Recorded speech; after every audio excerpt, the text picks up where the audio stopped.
Hey guys, welcome back to my channel. If you are new, my name is Leah Toshia. Welcome. And in today's video, I have a second review, a part 2 of the Revlon blow drying brush. If this is the first video you're seeing of mine, hi, I usually have hair down to my belly button, but I recently just chopped it all off for my 30th birthday, and honestly, it was the best decision I ever made. I'm obsessed, I'm loving it, but now I'm just trying to see if my same hair tools and same hair techniques work just as well with my short hair, or if I have to change things up and switch it up, get some new things. But yeah, I did already review this product when my hair was long, and I really enjoyed it. There were some pros and cons, but I will have that video here somewhere and link down below if you want to go watch that one first. And I was really curious to see how this tool would work on short hair. I had no idea how it would work because obviously I had long hair, but now that I have short hair, I want to know for myself how well it works, or if it doesn't work well at all. So yeah, let's just go ahead and jump to the video. Before we get into it though, please don't forget to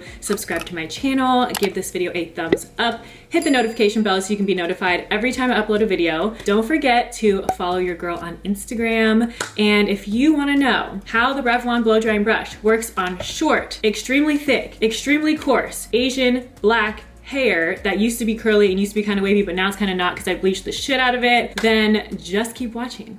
Okay, so if this is the first Revlon blow drying brush review that you are watching, I highly doubt that it is, but if it is, basically this tool is supposed to blow dry, smooth out, and like straighten your hair all in one tool. It's supposed to be able to do all of that with less damage and cut your blow drying time in half. Those are the main claims of this tool, but again, in my other video where I reviewed this, I did go through all of the perks of it more thoroughly, so definitely go watch that video. So what I'm gonna do first is, my hair is a little bit, it's pretty damp underneath, but like this part is kind of dry, and I do want my hair to be slightly damp when I use this tool. I personally would not use it on soaking wet damp hair from the shower. That would take entirely too long for my hair to dry. So when I use this tool, I do let my hair either dry all the way and do it the next day and just dampen it with some water, or I will just let it air dry like a little more than halfway and then do it that way. So I am going to wet my hair just a little bit more with some water, and then I will go in with my favorite heat protectant, which is the Silk Elements Mega Silk Olive Heat Protection Spray. But first, I just wanted to address something from the last video I posted about this tool. In that video, people got so offended by me saying white girls. Why? I don't know. I don't know when being called white became an insult, but in that video I did mention that all the reviews I had seen were of white girls with straight hair, and everybody took that as I was saying white girls can only have straight hair, they can't have curly hair. I never said that, you guys. I don't know, like, if you're just hearing what you want to hear. I was not saying that white girls can't have curly hair or coarse hair or thick hair or frizzy unruly hair. Anybody can have any type of hair. We all have a lot of ancestry going on. All I said was the reviews I had seen thus far of this tool were of Caucasian females that already had straight hair. Let's calm down, let's bring it back, let's chill, okay? So I just wanted to clear that up. But yes, we're gonna try this hair tool, and first I'm going to wet my hair just a little bit. I always get questions on where this spray bottle is from, and I got it on Amazon. I have an Amazon storefront and it is linked down below, so definitely check that out. Okay, and then I'm gonna go in with my Silk Elements Heat Protectant Spray. I typically spray this all over, and then when I section out my hair, I do spray it by section too, because I do not play when it comes to heat damage, okay? Especially because my hair is so bleached now, like, we are not playing. I'm just gonna spray this kind of all over. And then I'm going to section my hair off the way that I used to do it. Oh my gosh, you guys, it is so weird having short hair. I'm used to having to wrap my hair around a million times to clip it up, and this, I could barely get it in like one little circle. So let me go ahead and spray this bottom section a little bit more. Hi. This is gonna scare the shit out of you when I turn it on, so you might wanna go somewhere else, ma'am. Okay. Okay, so another thing I wanted to address before I go in with the tool is that I think people were confused about what I was saying in the last video, how I did the heat and the cool settings on this. They thought I was doing the cool setting first and then ending with the heat setting. And I think maybe I just didn't explain it correctly verbally. And everyone was trying to correct me like, oh, I should do it the other way around. So let me explain it a little better. I don't like to put heat on my hair if I can avoid it. So what I was trying to say in the last video is that first I go in with the cool setting to dry my hair. I know that it'll take a little bit longer to dry on the cool setting than it would on the hot setting, but I don't want to damage my hair, especially because this tool gets so hot and you can't control how hot it gets. I don't want to use the heat setting for very long on my hair. So I go in with the cool setting first to dry my hair. Then I go in with the heat setting to smooth it out. I like go over the pieces a few times with the heat setting. Then I go back to the cool setting to lock that in. I hope that makes more sense. So I go cool, hot, cool. So yeah, let's just go ahead and get started. I am going to speed through the majority of the hair and then I will come back when we are at like the top section, the final section, and then talk a little bit more. So let's get started. Say you're tired, you don't wanna fight, but I've been wondering if everything's alright. You say you love me, and that's all fine, but it's like I'm missing the passion in your eyes. Am I right? I ain't gonna let it get to me. I will keep it straight, won't make a scene, keep it clean. So just tell me where this goes.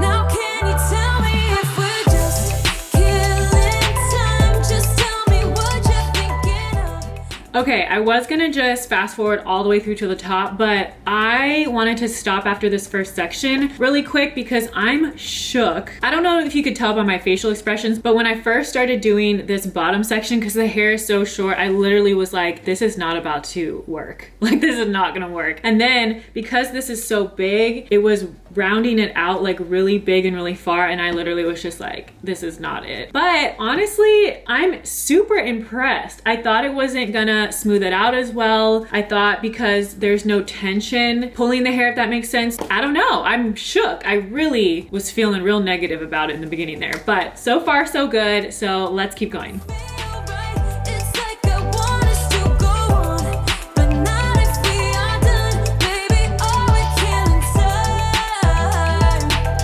Maybe you're trying to be nice. Maybe you got something to hide, but so much better if I knew. We're killing time. We're killing time. Do you think I'm fragile? Can't take a blow. Then let me tell ya, got better things on hold. And in conclusion, if it ain't to be, don't spend a minute worrying about me. I'll be pleased. I ain't gonna let it get to me.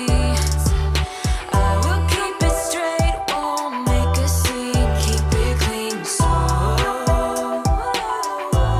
just tell me where this goes. Now can you tell me if we're just killing time? Just tell me what you're thinking of. Don't feel right. It's like I want us to go on, but not if we are done. Baby, all we're killing time. Maybe you're trying to be nice. Maybe you got something to hide, but so much better if I knew. We're killing time. We're killing time.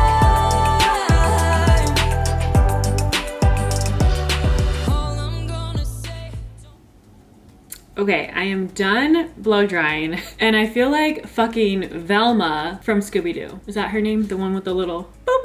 or I feel like a Stepford housewife or something. So needless to say, I would not leave it like this and wear it like this, but let's just talk a little bit about the tool. Okay, so a few things that I realized while I was blow drying is that I should take the same sections that I took when my hair was long, because the bottom half was like easy to do as one big chunk and it turned out fine. I took bigger sections throughout, and then I realized while doing that with those bigger sections, it took so long for them to dry. Also probably has something to do with the fact that my hair is blonder and more bleached. So my hair holds water like crazy when it's bleached. So those bigger sections and being more bleached, it just took so long for it to even get to a dry enough point for me to smooth it out. And then unlike the first review that I did when my hair was long, I did mention in that video that my arms got kind of tired when I was doing the back section because I would pull it up like this and then my arms would get tired. But when my hair was longer, it didn't really hurt my arms as much. I guess probably because my hands weren't up here as much as they were down here trying to smooth out the ends. But with my shorter hair, since my arms are up the entire time, it is tiring to my arms and shoulders. And girl, I work out, I lift weights. Okay, I mean, this tool isn't the lightest tool ever by any means. It's actually pretty heavy, and having to hold it up like that for so long and not being able to go down to the ends of my long hair that I once had, my arms did get really, really tired, and I'll have to stop and like let them rest for a little bit. So that was something I noticed different than the last time. And then the same as the last time, I did mention in that video that this side got a lot smoother. So my left side, because I'm right-handed, so I was able to really pull and get like the tension to make this side really smooth. But then switching over to my right side, and I'm right-handed, having to go this way, it just didn't get as smooth on my right side. It wasn't a huge difference. It's just me being a really picky person and very self-critical. I did notice that the left side was a lot smoother than the right side. And I feel like the same exact thing happened this time around. I don't know if it's even noticeable on camera. It might not be, but this side is a lot smoother than this side, is a little bit more frizzy and like fuller. And I think it's for that same reason. It's just easier to go on this side for me than it is for me to do this side. But aside from the things that I just mentioned, I feel like the Revlon blow drying brush does work on short hair as well. Even if your hair is very thick and very coarse like mine, I think it did the job. Again, I would not leave it like this. This look just is not my vibe. I would probably use this and then just use a flat iron to kind of smooth it out a little bit and make it more me. But just looking at the hair overall, it did work really, really well. So for the second time, I am giving it a yes for me. I approve of this tool for long and short hair. I hope you guys found this video helpful. If you did, please don't forget to give it a thumbs up and subscribe and follow me on Instagram. And I will see you guys in the next video. Bye. I look like fucking Eric from Boy Meets World. I feel like the mean kid on Brink. I need to go flatten the ends. I can't. I'm kinda new with apologies.